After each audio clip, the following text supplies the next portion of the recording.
Hi! So after making these printable designs, these holiday cards, and my Thanksgiving activity placemat, I just wanted to keep going. I feel like I'm just flooded with new ideas of printables I can offer. So I'm just gonna keep making them and uploading them, and you guys can keep downloading them. This first idea was for a year calendar poster, kind of like those 70s dish towels that had the full year calendar on them. I really used this opportunity to showcase some of my favorite fonts. The gang's all here. We got Baby Teeth, we got Buxom D, we got Victor Moscoso. Uh-oh, I'm getting inspired to create character designs for all of these fictional gang members. So this part was extremely tedious. This is the part of graphic design that I do not care for, especially because I got to April and then realized that I was looking at a 2023 calendar, and so I had to go back and redo the work I had just done. As this is a 70s themed calendar, I thought it'd be appropriate to illustrate the different zodiac signs and have them going along the right column. This style that I'm working in is heavily influenced by Peter Max and John Elkhorn.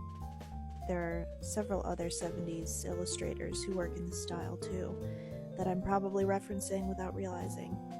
By the way, this project, as with all my other projects, I am building in Photoshop. There is no reason for me to be doing all this in Photoshop when I could do it in Illustrator, except that I don't know how to use Illustrator. I also don't claim to be a Photoshop expert. I am simply an art school dropout who is using the tools that I have to create to the best of my ability. Maybe someday I'll learn Illustrator after my son's grown up and moved out, and I'm an empty nester looking for activities to keep my brain sharp. But for now, for me, this is what works. You may have noticed that the color scheme has switched around a few times, and that's just the creative process, baby. It's all just experimentation to see what looks best. Usually what I do is I take my color layer and I go into hue saturation and I just adjust the hue, and if I see something I like better, then I go with it. Here's the finished poster. I gotta say, I'm really happy with how this one turned out. This PDF is now listed for sale on my Patreon in my shop, and all downloads are free for my patrons. Oh, and I made a coloring book version in case you want to color it in yourself.